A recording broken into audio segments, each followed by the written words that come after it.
It's a whiteout inside and out of the Herb Brooks National Hockey Center. The 6th-ranked North Dakota Fighting Hawks come to town looking to hawk down the 13th-ranked St. Cloud State Huskies, the reigning conference tournament champions here at the Herb Brooks National Hockey Center. We have a fun one in front of us with first place on the line in the National Collegiate Hockey Conference. Welcome into Husky Faceoff. Let's get started.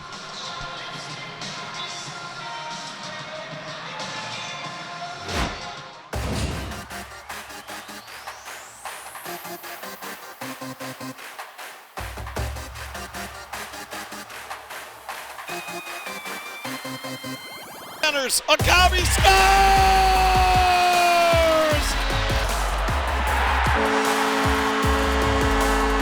Across the line, hits the trailer, Bushy scores!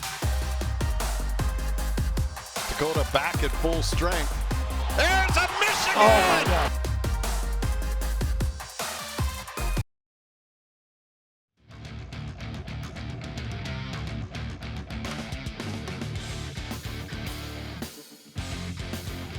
Welcome into the Herb Brooks National Hockey Center. I'm your host, Ryan McNamara. The first edition of Husky Faceoff in 2024. We've got the St. Cloud State Huskies and the North Dakota Fighting Hawks behind us as they get set for a two-game series in a series that could decide first place in the NCHC. The Huskies lead in the standings by 2 points, but let's take a look at how these two teams got here. The Huskies took on the Denver Pioneers on the road last weekend, and it was a Friday to forget for St. Cloud State. They traveled to the Centennial State.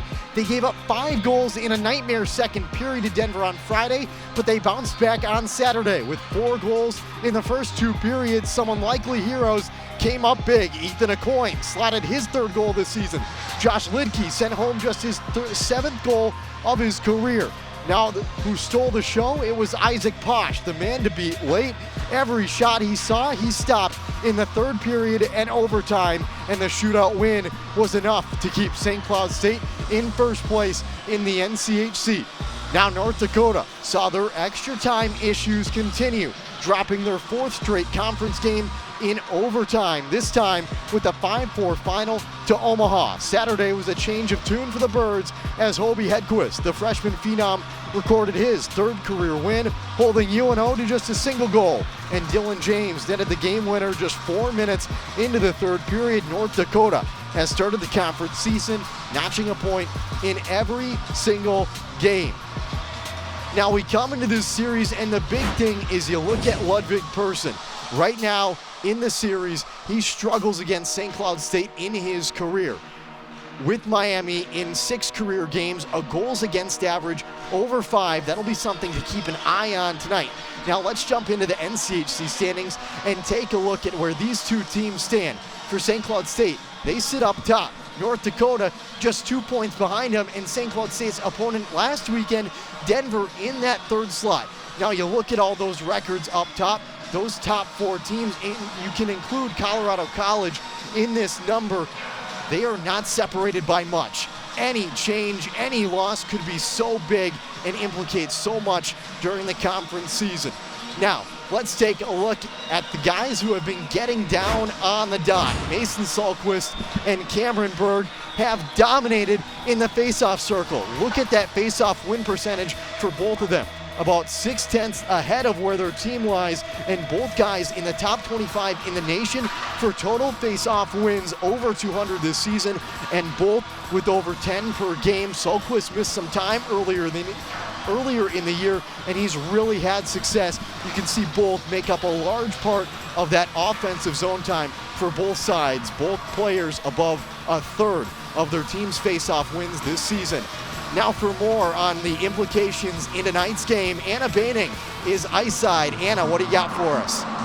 Yeah, Ryan, let's compare the sheet of ice we have here at the Herb Brooks National Hockey Center. St. Cloud State boasts an Olympic-sized sheet that measures 200 feet long by 100 feet wide, while North Dakota and the majority of college hockey play on an NHL-sized rink that measures 200 feet long by 85 feet wide. UND's main sheet of ice is that NHL-sized rink. But back in 2001, when the Ralph Engelstad Arena was initially constructed, they built a secondary rink. And that rink is an Olympic-sized sheet that they use to prepare them for weekends like this one against St. Cloud. UND head coach Brad Berry had said earlier this week that his team is there to win championships and develop elite college athletes who go on to play in the National Hockey League. And he said, what do NHLers play on? NHL-sized rinks, but conversely, for St. Cloud State, that larger rink size provides an advantage for them, a benefit, giving them more time and space in their offensive zone. So, Ryan, that 15-foot difference could be the difference maker that we see in tonight's game. All right, I love it, Anna. Incredible analysis. Thank you for your time. Now coming up here on Husky Faceoff, we have a former HP alum joining us on the broadcast. We'll see you soon.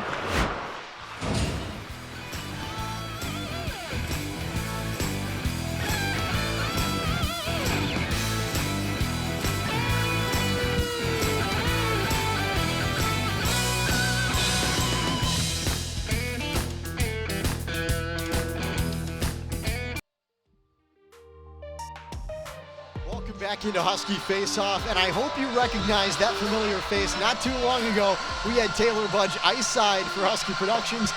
Now she's with Midco Sports, but now we have her on the pregame show. Taylor, how's it going? I wish you guys would have found a better picture. I think you had a couple more to choose from, but so happy to be back here. This is obviously where I got my start in broadcasting, and full circle moment being back here now. All right, I'd love to hear it. Well, you're the expert tonight on North Dakota hockey. These guys, a completely different tune from a year ago. What's changed in this team other than that roster? I was going to say the 14 new players is obviously the big one. The entire new defensive core for North Dakota as well. But I think the big one hitting it on the head is the goaltending. Ludwig Persson being in between net for North Dakota this season. UND needed a goaltender. They got their number one guy that they were looking for, and Ludwig's been almost everything but perfect. 19 starts, including 18 straight to start the season, and the team's really rallied around a strong defensive core and a strong goaltender this year. Well, let's take a look at how the stats show it. We'll take a look at the matchup here tonight. Both offenses really impressive this season. Both 3.8 goals per game. Both defenses, though, have become really strong. We see a young defensive core with the Huskies, but your Fighting Hawks have dominated in almost every facet of the game. Yeah, North Dakota's defense is ranked in the top 10 nationally right now. A big part of that comes from the veteranship. Keaton Pearson was a big add-in during the transfer portal. He's not a big goal scorer, but he's a big leader, physicality. Same thing with a guy like Bennett Smolik. He leads the NCHC in block shots this season, and he hasn't played the last 2 games. So UND really likes to get in front of shots defensively this season and help out Ludwig Persson in that. Well, this matchup means more than just for the NCHC standings, which we spoke about earlier, but the pairwise standings. So much implication there. We saw it in the matchup against Omaha last weekend for UND. We saw it with Denver last weekend for SCSU. But taking a look at the pairwise standings, you see North Dakota at 7, and you see St. Cloud State in a tie for 12. Obviously, this matchup means more for the Huskies to move up, but how do the Hawks fend off the Huskies? It leads almost a little bit more for North Dakota in the sense of 3 of the top 8 teams in the pairwise right now, North Dakota's already played, and they've beaten all 3 of those as well. So not to say that they're not used to strong competition or kind of pressure situations, let's call it, but North Dakota's used to playing tough games. That's the kind of schedule that Bradbury wants to play to get their team back into the NCAA tournament. North Dakota's a team, when they get going, they'll stay hot. They're 12-0 this season when leading after the second period, but at the same time, only 1-5 when they're tied after the second period. So third period has been a little gutsy for this team this season, and pretty obvious too. North Dakota has struggled in 3-on-3 overtime. So if they can stay out of 3-on-3, get things done in regulation. They've won 15 straight, like a streak-wise 15 straight. They haven't lost in regulation since November 3rd. So get the job done early, and North Dakota will come away with 3 points tonight. Well, I love to hear you mention it. Obviously, points matter when it's a tight race to the top. And North Dakota, 4 overtime losses. They're their only losses in the conference, but all coming in overtime. They just can't get to the finish. Yeah, like I said, 12-0 this season when they're leading after the second period, 1-5 when they're tied. So something that North Dakota really is emphasizing is playing that full 60 minutes. We saw it last year even at St. Cloud State. North Dakota was up to a 3-0 lead, and they lost 6-3 because they couldn't continue that constant play through the full 3 periods. And keep in mind, this is a brand new North Dakota team. There's no more Drew DeRitter in that. This is a new goaltender, Ludwig Persson, who has been quite successful in this arena as well. So that's a big thing. He grew up in Sweden. He grew up on an Olympic sheet. That's how he started to play the game of hockey. So he told me this week he loves playing at the Herb Brooks National Hockey Center because it's a little taste of home for him, even if there is that extra gap in between the ice as well. Well, a sweet taste of Sweden for him, but for a guy who recognizes the Herb very well on this UND roster, Reese Gaber, our leader of the pack for the Fighting Hawks tonight. He has 12 career games against the Huskies this season, and he has played incredibly. Everyone kind of has that team that they do well against. Reese Gaber has a handful of them, but St. Cloud's one of his favorite. 9 career goals against St. Cloud State, 4 goals against St. Cloud State just last year. So Husky fans know the name Reese Gaber. He's got that lethal wrister shot. He's a big threat on the power play as well for UND this season. And Brad Berry said this a couple weeks ago, and it kind of really resonated with me. When Reese does well, the rest of the team does well. He's really the pulse of this team, and it came alive in the last couple of weeks. Reese was readjusted with his line mates on the top line. Now that top line for North Dakota is Hunter Johannes, Cameron Berg, and Reese Gaber. And that group that first weekend when they were up against Alaska had 11 points, including 8 goals. So, like you said, Reese is kind of the heartbeat of his team. When he does well, it feeds off to the rest of his teammates. Well, hopefully that first line has a good performance tonight. We've already talked about 2/3 of them, Berg on the dot, and then obviously Gaber with his goal scoring. But for the Huskies this season, it's surprisingly been Kyler Kupka. He's never been the go-to guy for the Huskies, but he's been the leader of the pack this season. A career high in points per game, just under a point per game. And when he shoots, he usually scores. The team high shooting percentage this season, and he's been hot as of late. His last 7 games, 9 points, 5 goals, 4 assists. But Taylor, for tonight, when you look at this UND team, do you feel like they shape up well against the Huskies this season? I love this matchup, especially because North Dakota has been on the road, or they haven't been on the road in 7 weeks. The last time they were on the road, they were in Denver at the beginning of December. So it's a good test to get acclimated back in, and it's a good test right away. St. Cloud State is not a team to sleep on. This is going to be a good challenge for this team right out of the gate. It's going to be interesting to see if they come out a little rusty just because it's the bigger sheet, just because they haven't been on the road in a while. But as you know, Ryan, UND fans love to travel well. They love to come down to this series. So North Dakota's going to kind of make this their own, too. I'm expecting that the first 5 minutes of this game is going to be incredibly telling, incredibly important. And like I said, Ludwig Persson's getting the start tonight. He only had 1 start in the last 4 games. So this is a building that he loves, but hopefully he comes out generated to get something done here on the road. Well, the Huskies only 1 home game since Thanksgiving. They love to be back home. Thank you for joining us back at your former home, Taylor. But coming up here on Husky Faceoff, Anna Banning and myself spoke with the coaches of both sides in a special edition of Husky Locker Room. Coming up.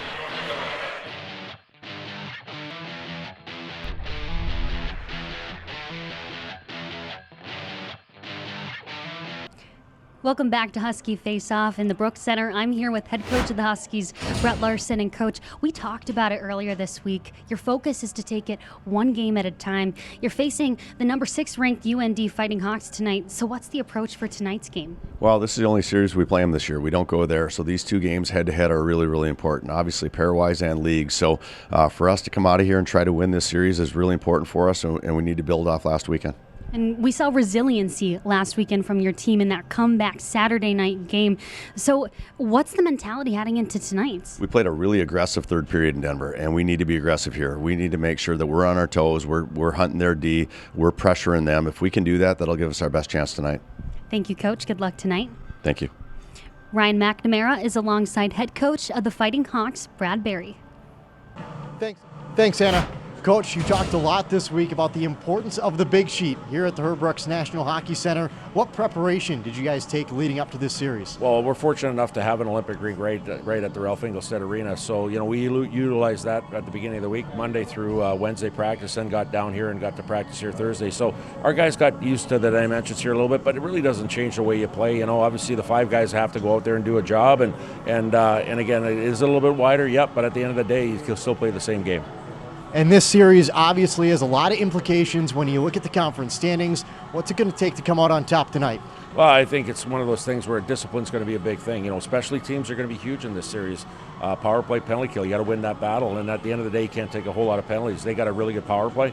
And the other part for me is it's a big rink. You got to skate. You got to make sure you play with a little bit of pace, and you got to do the right things of not giving the other team a lot of opportunities and try to get your own. Thanks, Coach. Good luck tonight. Thank you very much. All right, here on Husky Faceoff, we'll send it to a special edition of Husky Locker Room. Anna Baining sits down with Kyle Kuka. Enjoy.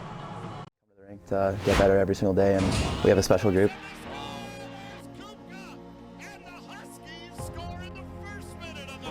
Environment we have here, it's a great place to come to work every day with all your best friends. Tyler, you're an assistant captain this year.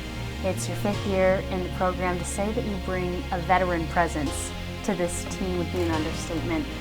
Was there much thought behind that decision to take your 5th year? No, there honestly wasn't much thought. Something the coaches talked to us about going into our second half of our senior year. The first time it came up, didn't even think twice about it. Best 5 years of my life so far, so I jumped at the chance to come back. It all kind of started for you in Camrose, Alberta, where you grew up on your family farm. So how did your farming roots kind of shape your work ethic? That's just all from my parents, learning from my dad how hard he works, the hours he spends out there. So it kind of translates to how much time I spent at the rink growing up, just something I love to do always. Your dad actually built your outdoor rinks growing up? There was like boards that were set up in our small town, but he would make the ice every year and flood it. As long as I can remember just spending so many days, so many hours out there, I'd bring toaster out there. Have like lunch and dinner out there, just eating toast pretty much every night, yeah. I hear that the Kupka garage door is kind of a staple in the Camrose community because of all of its blemishes and the dents. Yeah. How much time would you say you spent out on the driveway shooting pucks? Honestly, countless hours, but it's pretty funny. Like all our neighbors now, they all recognize our house by the garage door with all the puck marks on it. Reading about your hockey path is so fun. You got to play junior hockey for the Camrose Kodiaks in your hometown, and now you're living out your dream playing college hockey here at St. Cloud. Do you ever just take time to sit back and reminisce and think about just how far you've come? Yeah, all the time, especially with my time here winding down. Couldn't have had a better 5 years here, so I'm trying to soak that in as much as possible with as much time as I have left. Before you know it, it'll be over and we'll look back on these days. Freshman year, you were in and out of the lineups, fighting for that spot.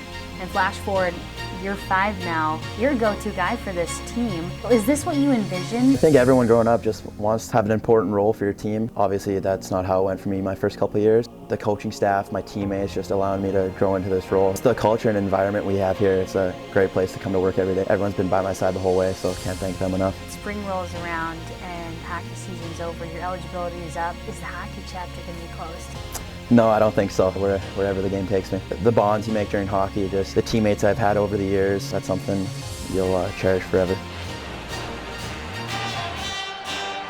One of the best rivalries in college hockey is renewed. Coming up soon, but coming up after the break, Jim and Gino will join me here on Husky Face-Off.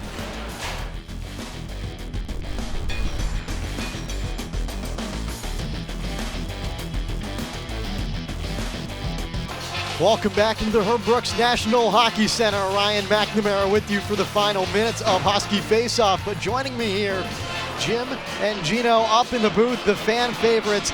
Guys, we've got a great one ahead of us. Yeah, no doubt about it. Everybody's looking forward to this matchup. First place is on the line. You've been talking it throughout the show. Gino, as a player, what was it like these final minutes after warm-ups? You're waiting to get back out for the national anthem and to get this thing started. You're amping everything up. Everything is just ramping up to game time. So at the beginning of the day, you're pumped, you're trying to stay relaxed. You get your nap in, you eat whatever, chicken parm, whatever you guys like. Not my go-to, but other people like that one. Then you get the band here. You get one of the best traveling fan bases in the country to come here into the barn, and everything is loud. If you cannot hear this behind, it is because your television is on mute right now. But yeah, you want to ramp up until this very moment right here so that the second that puck drops, your team pops off. Well, Gino, there's about as many implications in this series that you want to talk about. You look at how these two teams ended the conference season last year. The Huskies took the overtime winner in the conference tournament. There's 2 points deciding between these two teams for the top spot in the conference right now. The last time these two teams saw each other at the Herb Brooks National Hockey Center, the Huskies made 2 different comebacks to take victories. How do you keep a cool head here and just stay locked in on the game and not the rivalry against these guys on the other side of the ice? That's the tricky part right there. Last year, they had those guys that lacked the discipline. This year, they have the skill, just like they had last year. But last year, they had a couple of guys that went on their own page, lacked a little bit of discipline, ended up in the penalty box. You put St. Cloud State on the penalty box with the power play they have this year, fantastic. The power play last year, unfathomably amazing. They are fantastic. We're fantastic. So to me, it's all about staying disciplined for both teams because there is that much offensive firepower on both sides of the ice tonight. The atmosphere here is electrifying. This is what college hockey is all about right here. Yeah, this is what you want to see, and the players have to realize they have to stay within themselves. I mean, you can't get caught up in this atmosphere. You can't get caught up in the standing room only crowd. You've got to maintain your focus. You've got to remember to play the way you did that got you to first and second place in the NCHC. Don't do anything different. Do what you have done, and the Huskies should be all right. Well, we talked about Kyler Kupka and Reese Gaber earlier for guys to watch for, but Gino, Jim, I want to know who you guys are looking out for in this game. I mean, we saw Zach Okabe with the Natty Hattie last year against UND, but who's the guy to watch for you guys on either side? Me first, you first. I'll go Werner Miettinen. I think this is the first time in a really big stage for this freshman. He's heard stories from his older brother about what it's like to play North Dakota. He's now going to feel it for the very first time. And I think that's something that's going to play well. And if he can handle that pressure, do as well in the face-off circle as he did in Denver, I think he'll be a real key for the Huskies. Yep, I'm gonna pick 3. I know you said one, but I'm going to pick 3. One of these position right now. Mason Salquist, North Dakota's pride and joy, right? And now he's down here at St. Cloud playing against North Dakota, so he's got to have a little extra fire in his belly tonight. Defensively, I'm going to go with Dylan Anhorn. My heart was with Peart, but Dylan Anhorn is the leader. He is the go-to guy back on that defensive court, even with Josh Lidke back in the lineup and Cooper Wiley. The way that Cooper Wiley's been playing is spectacular, but Dylan Anhorn is the guy. Now we have Dominic Bassi back in net, back at home versus Pearson. Last year's matchup was absolutely lights out, and this year I expect nothing less than greatness out of them both. All right, I love it. Thank you guys for your analysis. A few moments away from hearing you all night long, but the Huskies, the Fighting Hawks, a tough battle between 2 of the top teams in the National Collegiate Hockey Conference. Stay tuned for more hockey just minutes away here on NCHC TV and Fox 9 Plus.